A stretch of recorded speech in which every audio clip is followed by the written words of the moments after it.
Hey, welcome to the Pharmacy Residency Podcast, member of the Pharmacy Podcast Network. As Phase 2 opens today on Tuesday, St. Patrick's Day, we're going to, it's pretty clear that any interviews are going to be virtual, are going to be remote, and you may have been expecting to go in face-to-face as you did before, but expect that you're going to have Skype calls and things like that. I have a couple of free resources for you. Go to residencyhelp.com. There's a couple of free books that are applicable to this. Residency Interview Help kind of goes over the actual residency interview process, what you do, and you're doing it at such a fast pace over these couple of weeks with Phase 2. The second thing is another book, Phone Interview Survival Tips, that I have that provides really just kind of explaining the difference between a phone interview and a face-to-face interview. The phone interview, I'm going to give you a tip that I didn't put in the book that I saw and I realized was really a big deal. When you go on the phone, you can't hear how good or bad your audio is. If you've ever gone on YouTube and heard a bad audio video, you know exactly what I'm talking about, where you're like, oh my gosh, like I needed to hear about this, but that video, that audio is terrible. I just can't listen to this. Spend whatever number of dollars you need to, maybe 20 bucks on a good microphone. The other thing that they will acknowledge is that you have that good microphone in front of you and that you came prepared to the interview. It may seem like a little thing, but I assure you there is a huge difference between something like just a snowball mic that you can get for $20 or $30 and trying to talk into maybe like a MacBook Air. The audio quality is completely different, and I'm telling you that in a short interview where the questions are rapid fire, we don't know how many people can even be on the other side of the interview now because of social distancing. You may only be interviewing with one person. They may do something like record the interview so everybody can watch it after a person just asks some kind of script. Again, we don't know what's going to happen. This is unprecedented what's happening with coronavirus in our digital age. So what I want you to do is to maybe, if you can with somebody else, have somebody else go into another room and try it out. Try it out with a proper microphone, whether it's a lavalier microphone.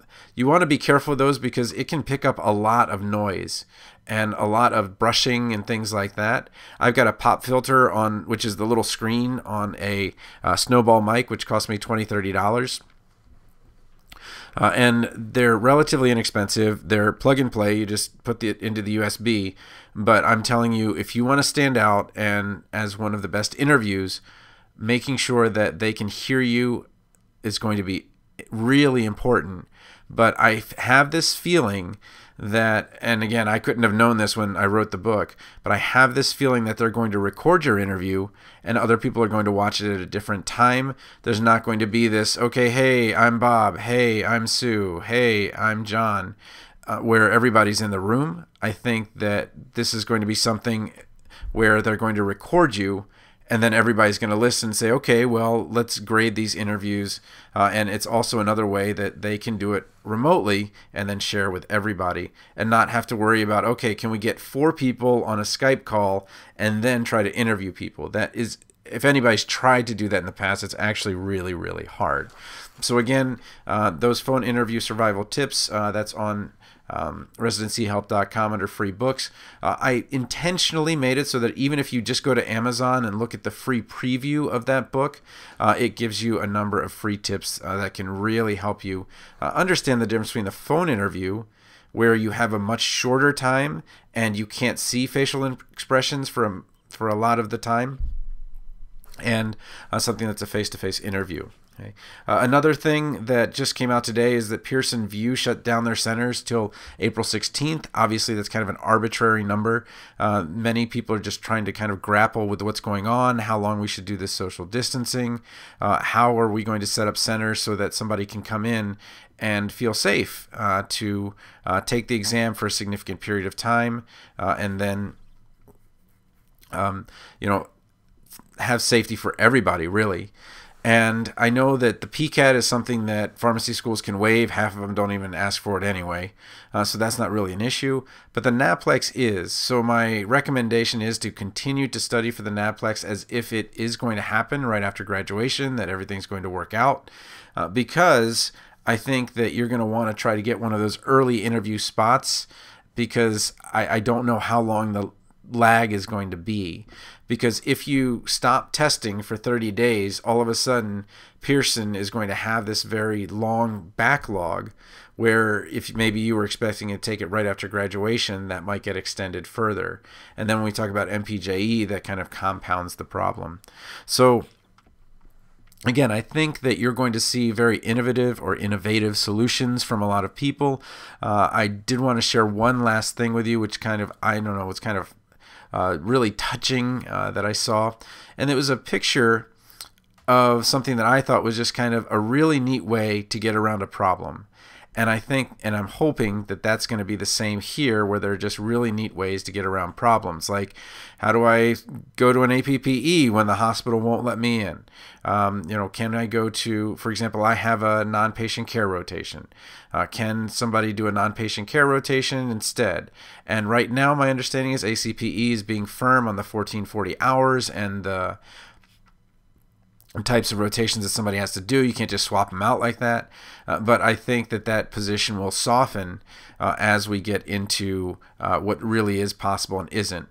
Because when New York City is saying, hey, we're probably going to use the NYU dorms for hospital beds if it becomes really bad, then I think that we need to be flexible in things like this to make sure that more health professionals can get out into the field as quickly as possible to help deal with this pandemic. So here's the thing that I thought was really cool. It was a picture of a dad talking to his son, and the dad was in a nursing home, and his son was maybe about my age, in the 40s, and the son wasn't allowed in the nursing home. So here's this image.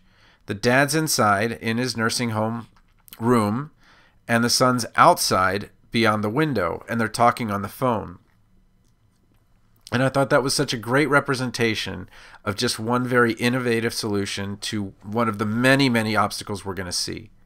Yes, we're the most accessible, and we're going to show how pharmacy can just rock this, because I think that we really do have a truly, truly huge role in this crisis that's coming up of just having too few health professionals when there's going to be many, many more needed. So again, get on the mailing list to keep up with these updates or continue to listen to the podcast. I know you can subscribe on iTunes, Apple, and so forth. So again, best of luck here as Phase 2 opens. And continue to email me, and I'll try to answer questions best I can or ask somebody who knows. Hey, thanks again for listening to the Pharmacy Residency Podcast. I do encourage you to go to residencyhelp.com, get on the mailing list. I'll send you out an email every Friday during residency season, but then afterwards, I'll still have a number of episodes on helping you get through residency itself. And then if you're somebody that's looking at residency in the future, I'll also have content for that as well. If you have a question, I'm pretty good about getting back to you. And if I don't have an answer, I will know someone that does. So thanks again for listening to the Pharmacy Residency Podcast. And if you're on Apple Podcasts, please do rate and review. It really matters in terms of our ability to reach more people. Thanks again.